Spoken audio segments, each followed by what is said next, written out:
My name is Jake, and if I had ever doubted where I stood in my family, that doubt vanished the day I found out about the will. It wasn't some big sit-down talk where my parents gently explained their plans for the future. No. I found out by accident, by sheer dumb luck, while doing the very thing I had always done for them, helping. It was a Saturday afternoon a few months ago. I had driven over to their house, the same house I had been quietly helping them keep afloat for years. Mortgage payments, grocery runs, little repairs here and there. Whenever they were short, I filled in the gaps. I never made a big deal about it. I just thought that's what family did. My younger brother Eric, though, he was a different story. He was the kind of person who coasted through life on excuses. No job, no drive, no sense of responsibility. He spent most of his days sprawled on the couch, controller in hand, whining about how life just isn't fair. And somehow, my parents bought it. They coddled him, excused him, defended him.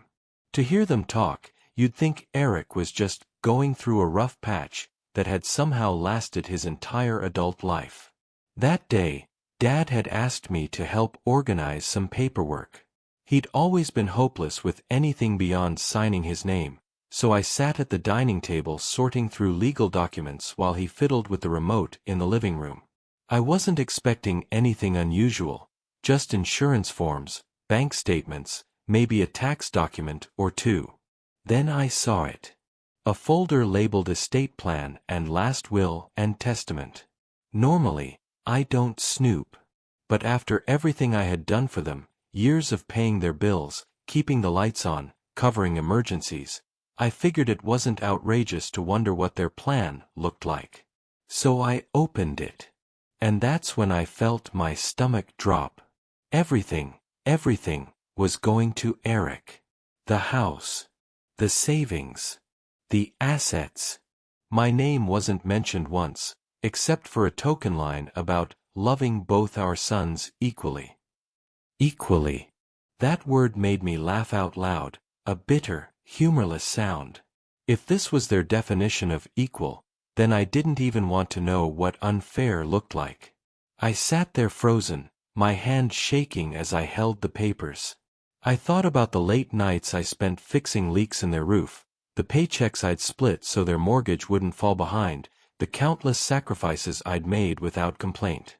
And all the while, they had been planning a future where I got nothing. I don't know how long I sat there staring at the will, but eventually Dad noticed the silence. "Hey Jake, what's taking so long?" he called from the other room. I didn't hide the papers. I held them up, my voice colder than I expected. "So this is how it is?" I asked. "Everything to Eric." Dad's face went pale. He stammered for a second, then sighed, like I was a child throwing a tantrum. "Jake, it's not what you think." "Really?" I snapped. "Because it looks pretty clear to me. I've been paying your bills for years while Eric does nothing, and you still decided he deserves it all." Instead of answering, he muttered two useless words. "It's complicated." That was it. No apology. No explanation. Just a weak excuse, like I was supposed to swallow it and keep going, keep being their financial safety net while they prepared to reward Eric's laziness. But I wanted to hear it from both of them. So I called for Mom. When she walked in and saw the will in my hands, her face shifted, guilt flickering across her expression. But her words? They cut deeper than anything written in that folder. "Jake, honey, you don't need the inheritance. You have a good job. You're independent. Eric, well, he struggles. We just want to make sure he's taken care of." Independent. The word burned in my chest like acid. Independent. That single word echoed in my head like a curse. They weren't even pretending to hide it. My years of effort, my sacrifices, all the ways I had carried them, reduced to nothing more than a justification to cut me out.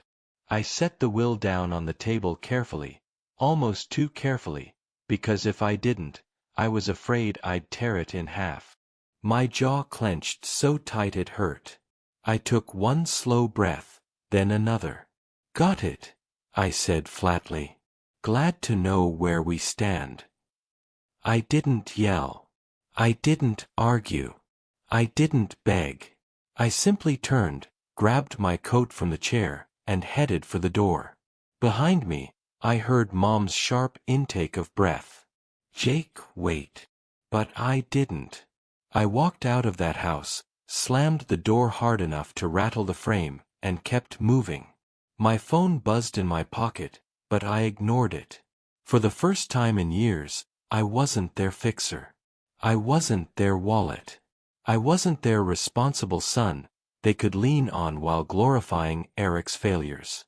I was done. The silence lasted about 2 weeks.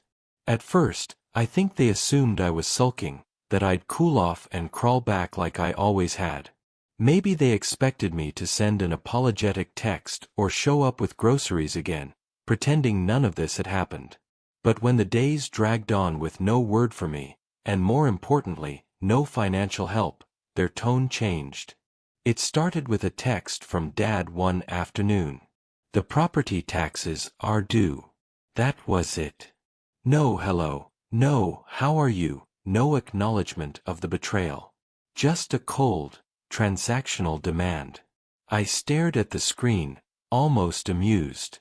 They really thought they could treat me like a disposable ATM and still have me foot the bill. My thumbs hovered over the keyboard before I typed back one simple line.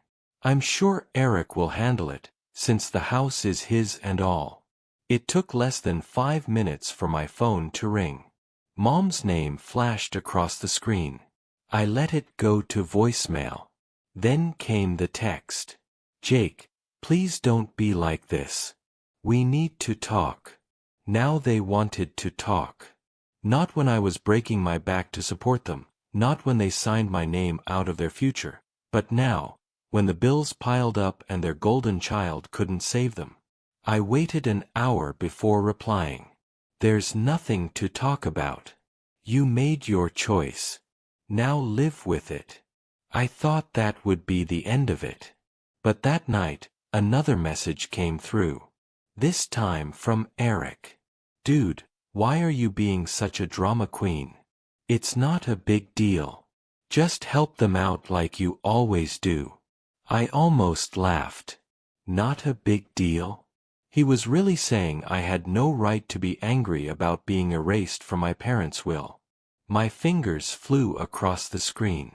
"No, Eric. I think you've got it covered, since you're the favorite and all." His reply came instantly.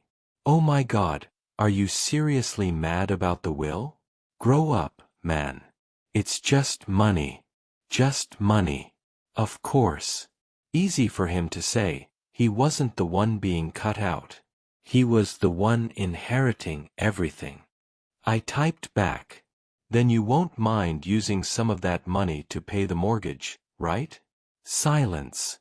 For the first time in a long time, Eric had nothing to say. The silence from Eric didn't last long.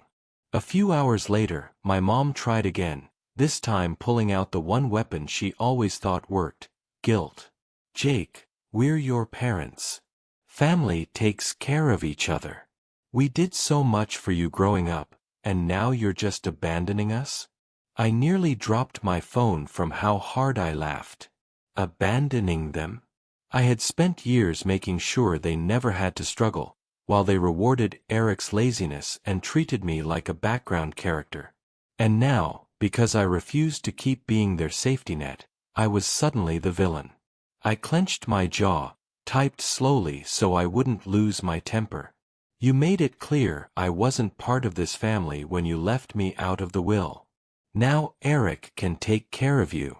I could practically imagine her gasp, the dramatic hand over her chest, the wide eyes as if I had just committed the ultimate betrayal. She always had a flair for playing the victim. But I didn't bite. The next day, another message buzzed on my phone, this time from Dad. We're not asking for much. Just enough to cover the mortgage for a few more months until we get things sorted. The audacity nearly made my blood boil. I stared at the words, my thumb hovering over the keyboard. They had cut me out of their future, told me outright that my independence meant I deserved nothing, and now they wanted me to keep paying their way like nothing had changed. I typed back one brutal line. You made your decision. I'm not your backup plan anymore. For a few hours, the phone stayed quiet. Then it lit up again. Eric, of course. Dude, you're unbelievable. Mom's crying, Dad's stressed out, and you're acting like some spoiled brat. Just pay the bills. It's what you're good at. That message did it. My vision blurred with anger. Spoiled brat? I had spent a decade cleaning up their messes while he sat on his ass doing nothing. If anyone in this family was spoiled, it was him. I took a deep breath, then answered. No, Eric. What I'm good at is surviving without handouts. Maybe you should try it sometime. This time, the silence stretched longer. No texts. No calls. Just emptiness. For the first time in years, I felt the tiniest sliver of peace. But it didn't last. 2 days later, I was at work when my phone lit up with a string of missed calls from Mom. By the time I checked, there were 3 voicemails waiting. I didn't listen to them at first. I didn't need to. I already knew the script. Guilt, manipulation, desperation. But curiosity got the better of me. Her voice came through the speaker, trembling with that practiced sorrow she used whenever she wanted me to cave. Jake, please, you don't understand. We only did what we thought was fair. Eric, he needs us. He's not strong like you. You've always been so capable. We wanted to make sure he'd be okay. Please, honey, don't punish us for trying to do right by both our sons. I shut the phone off before the message ended. My jaw ached from how hard I was clenching it. Fair. That was their definition of fair. And for the first time, I wondered if they had ever truly seen me at all. The following week was strangely quiet. No calls. No texts.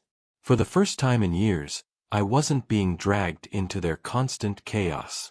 I went to work, came home, cooked for myself, and actually slept through the night without worrying about what financial crisis I'd be roped into next. But that silence didn't last. Late one evening, my phone buzzed again. This time, it wasn't guilt, it was panic. Jake, it's Mom. The mortgage is overdue. The bank is calling. We don't know what to do. I stared at the message, my chest tight. A part of me, the part conditioned after years of picking up the pieces, almost reached for my wallet. But then I remembered the will.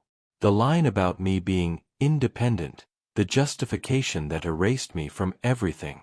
My parents hadn't stumbled into this decision, they had chosen it. And choices come with consequences. I put my phone down and went about making dinner. For the first time, their problem wasn't mine. The next morning, Dad tried his hand. Jake, just this once. We'll pay you back. I almost choked on my coffee. That line, I'd heard it too many times before. We'll pay you back. It never happened. It was always an empty promise wrapped in parental authority. This time, I didn't even bother replying. By the 3rd day, the messages shifted from begging to anger. Mom texted. I can't believe you're abandoning your family over something as stupid as money. You've changed. This isn't who you are. My hands trembled with fury as I typed back. No, Mom. This is exactly who I am. I'm the son who paid your bills for years, who gave up his own life to make sure you were okay. You didn't see me then, and you sure as hell don't get to see me now. The reply came within minutes. We only thought of Eric because he needs more help than you. You don't understand what it's like to worry about him every day. I threw my phone onto the couch, pacing the room. The hypocrisy was staggering. They had worried so much about Eric's struggles that they had completely dismissed mine. My strength wasn't a blessing to them, it was an excuse to take me for granted. 2 nights later, Eric finally showed up at my apartment. He didn't call first. He didn't knock politely.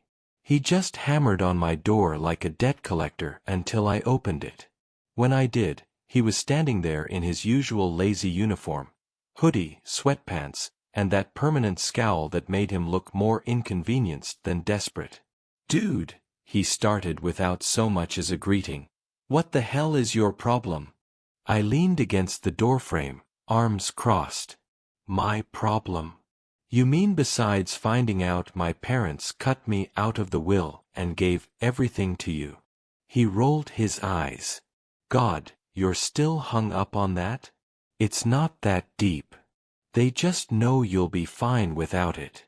You've always been fine." "Yeah," I shot back, "because I worked for it. Because I actually take responsibility. Meanwhile, you've done nothing your whole life, and they reward you for it." Eric's expression hardened. "You think you're better than me? Newsflash, you're not. You're just bitter. If you actually cared about Mom and Dad, you'd stop making this about yourself and help them." Something inside me snapped.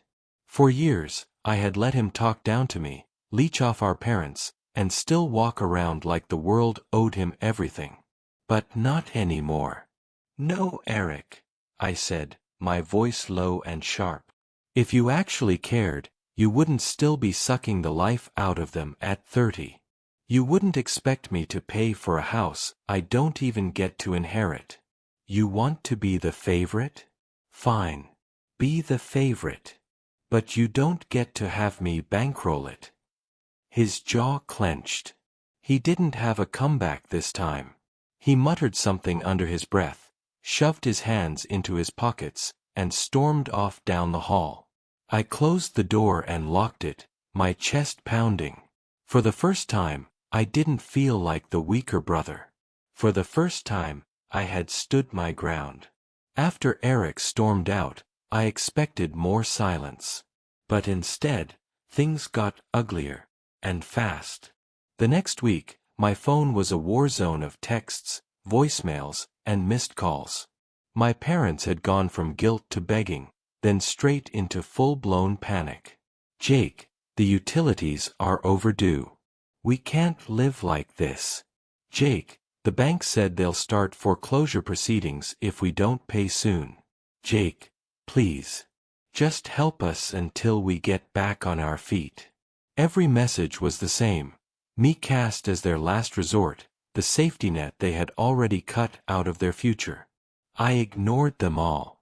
Then, one afternoon, my phone lit up with a string of calls from an unknown number. I let the first few go, but eventually curiosity got the better of me. When I answered, a stern voice introduced himself as the bank manager handling my parents' case. "Mr. Thompson," he said, "your parents gave me your number. They claim you've been managing their finances. Is that correct?" My stomach twisted. "Not anymore," I replied. "Well, they're several months behind on payments, and foreclosure is a very real possibility. If you care about them at all." I cut him off cold. Then maybe they shouldn't have treated me like a disposable wallet. "This isn't my debt. Don't call me again." I hung up before he could respond. My hands were shaking, but not from guilt. This time it was from the weight of finally setting a boundary. That night, Mom's message came through like clockwork. But this time, it was venom, not sorrow. "I cannot believe you're doing this to us. You're letting your own parents lose their home. After everything we did for you, this is how you repay us? I stared at the words, fury building in my chest. After everything they did for me. What exactly had they done? Raised me, sure, but wasn't that their job as parents? Since then, every favor, every sacrifice had gone one way, me to them. I typed back, fingers slamming the screen. You didn't do this for me. I did it for you. I kept your house.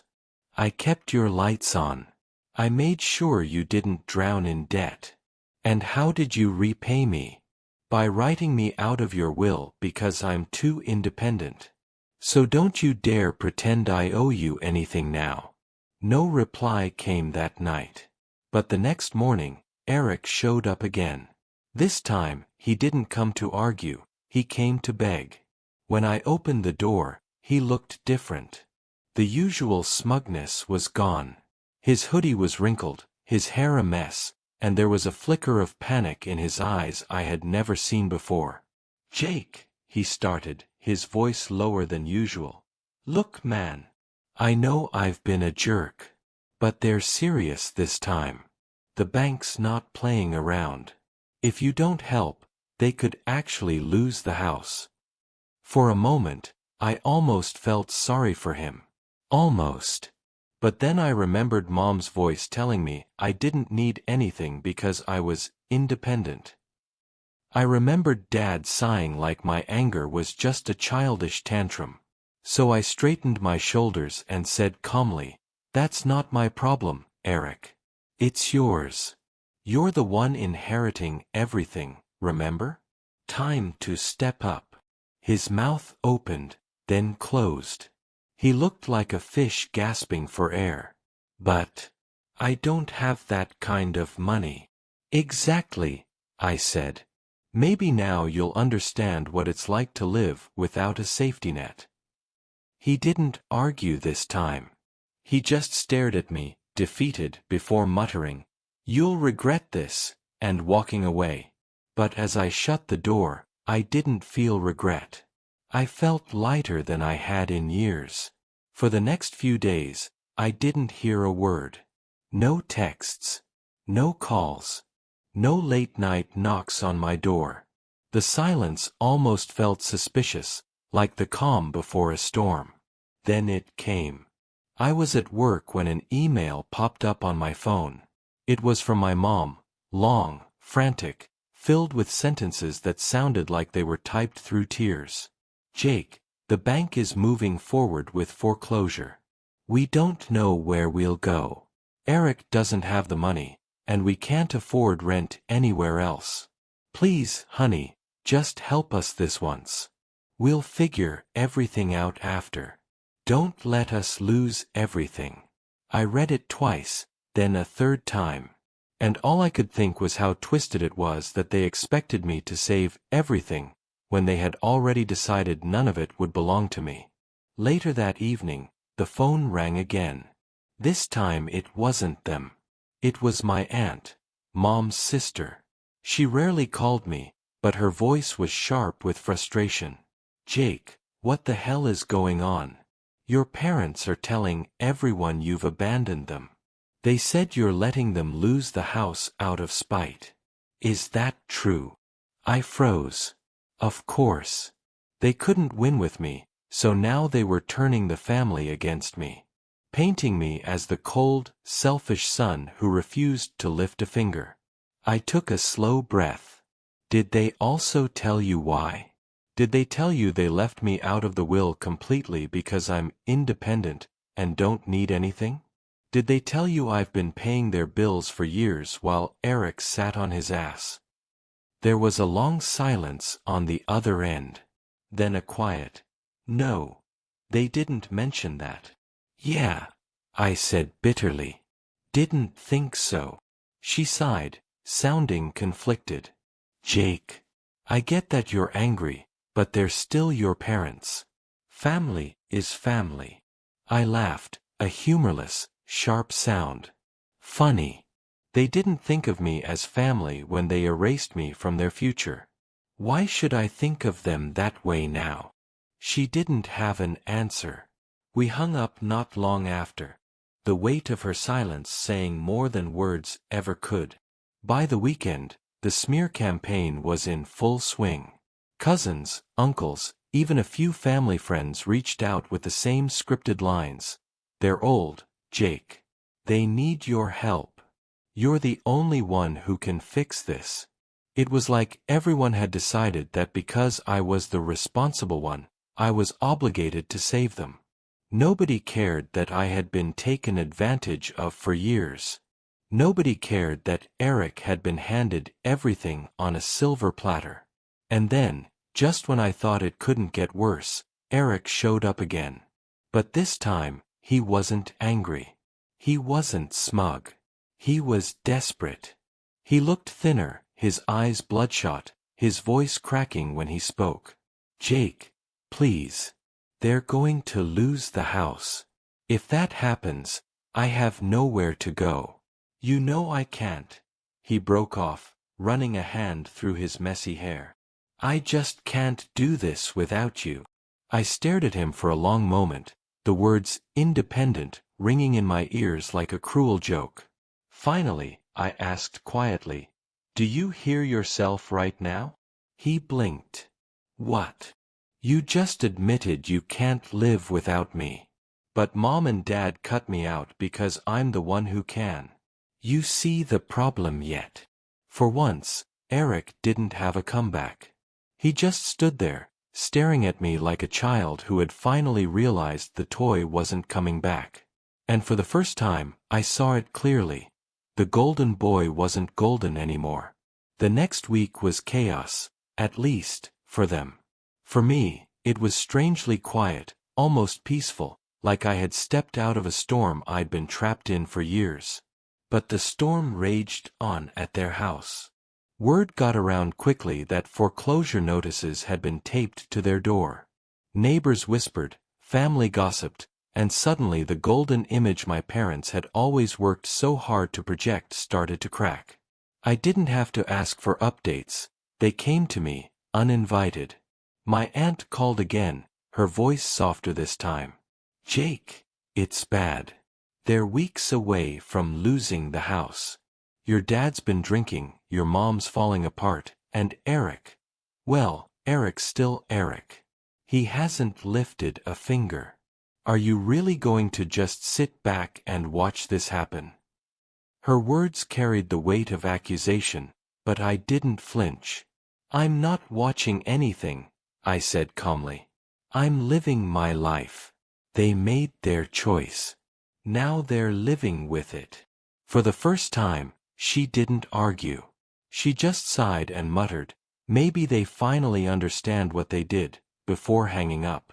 Still, the guilt crept in at night. I'd lie awake staring at the ceiling, hearing Mom's voice in my head, you're independent. You don't need it.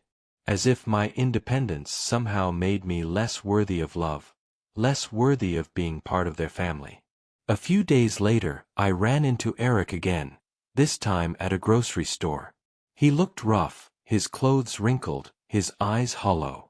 He spotted me by the produce aisle and cornered me before I could slip away. Jake, he said, his voice hoarse. It's over.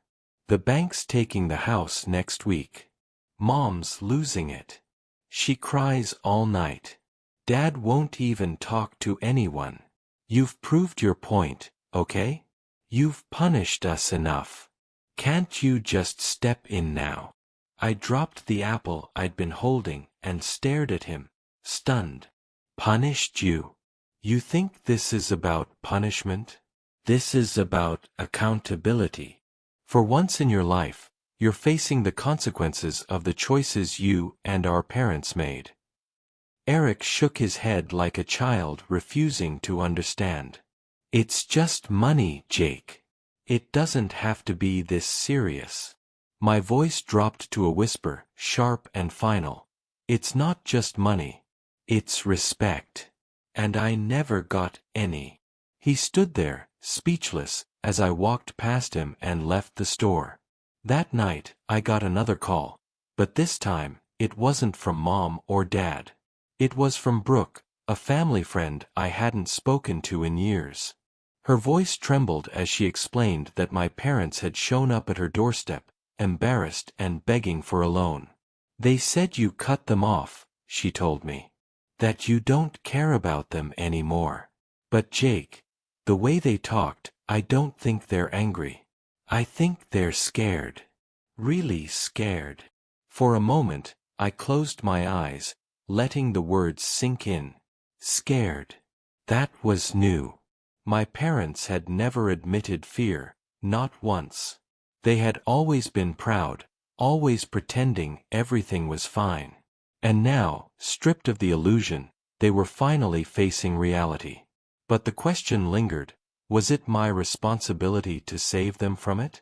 It had been weeks since I'd last stepped foot in their house. But something about Brooke's words lingered, they're scared. It pulled at me in ways I didn't want to admit.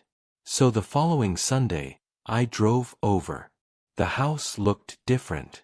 Not the home I grew up in. The lawn was overgrown, paint peeling near the windows, a foreclosure notice taped crookedly to the front door like a scarlet letter. 4 years, I had kept this place together quietly, invisibly. Now I was seeing what it looked like without me. When I knocked, the door opened slowly.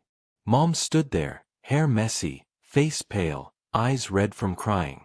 For a moment, she just stared at me like I was a ghost. "Jake," she whispered, her voice trembling. I stepped inside.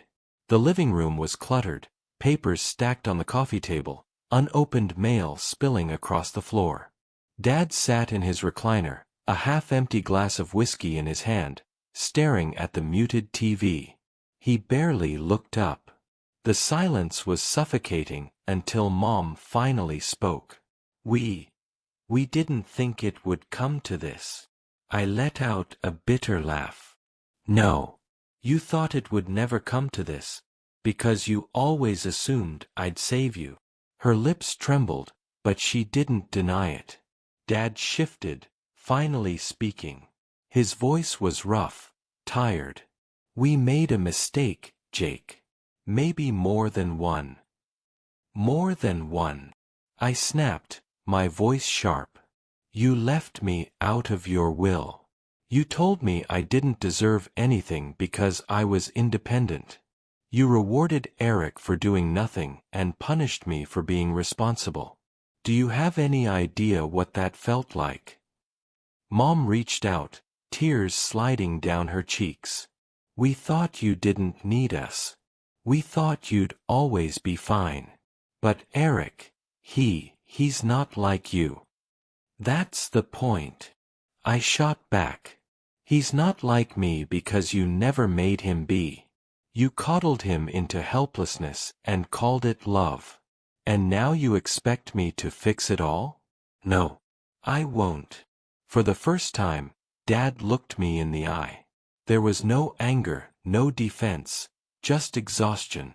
"Then we lose the house." I took a deep breath. "Then you lose the house." The words hung heavy in the air, final and sharp.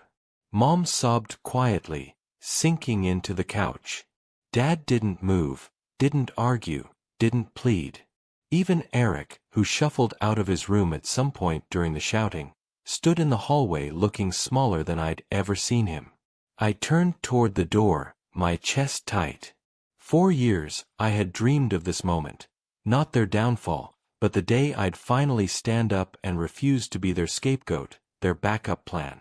And here it was. But walking away still hurt more than I ever imagined. The foreclosure came faster than even I expected. Within 2 weeks, the house that had once been the centerpiece of every family gathering, every birthday, every holiday, was stripped of its illusion of stability. Notices covered the door, the locks were changed, and my parents were forced out. I didn't go that day.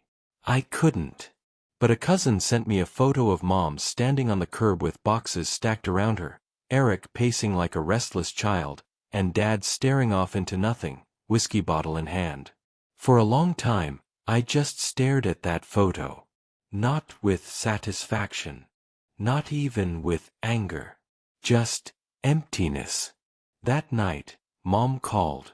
I almost didn't pick up, but some part of me needed to hear her voice. She didn't start with pleasantries. "We've lost it, Jake. The house is gone." Her words cracked like glass under pressure.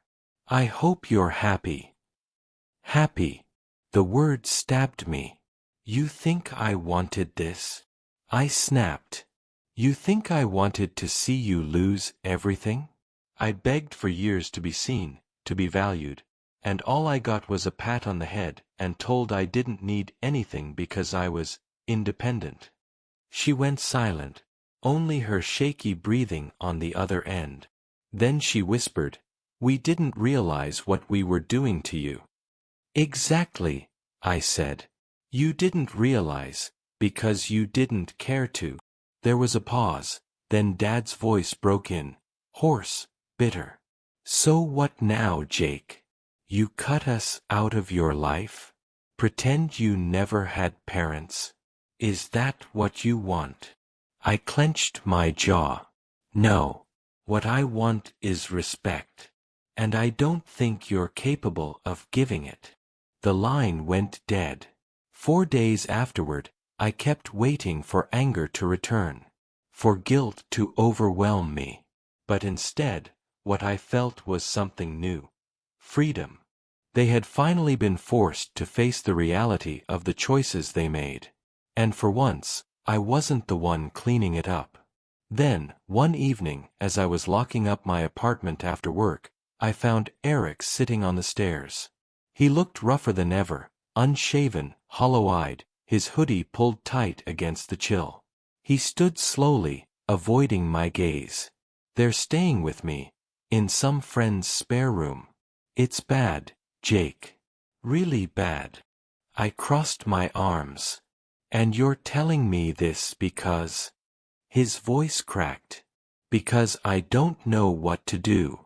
I can't take care of them. I can barely take care of myself. You know that. But you always knew what to do." For the first time, I saw him without the arrogance, without the smugness.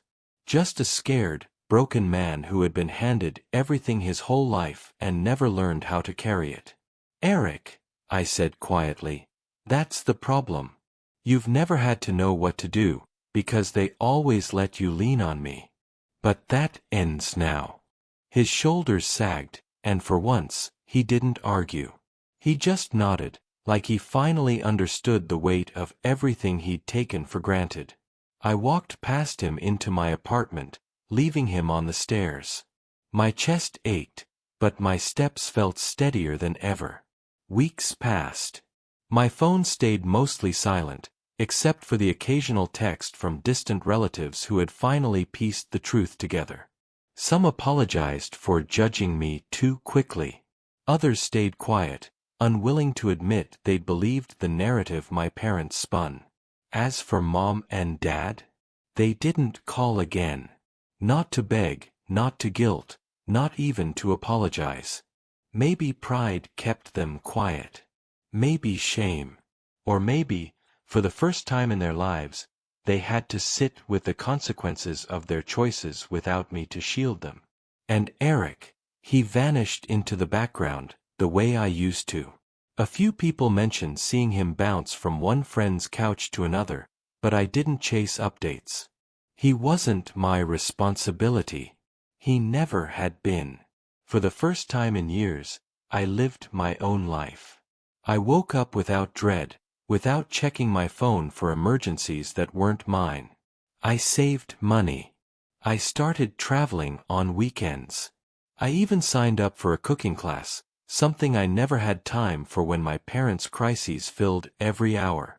But the strangest part was the quiet. At first, it felt foreign, even wrong. For so long, my identity had been tied to fixing their problems. Without that, who was I? One night, sitting alone at my kitchen table with a glass of wine, I realized the answer. I was free. Free to live without being the family's backup plan. free to exist without needing their validation. Free to define independence on my own terms, not as punishment, but as power. My parents had told me I didn't deserve anything because I was independent. They meant it as dismissal, as erasure. But they were wrong. Being independent didn't mean I deserved nothing. It meant I deserved everything I was able to build for myself. And as I sat there, the weight of years of resentment lifting from my shoulders, I knew one thing with absolute certainty. They could keep their will. They could keep their house. They could keep their excuses. Because I was done waiting for scraps from a table I had been setting all along. This time, my life was mine, and that was worth more than any inheritance could ever buy.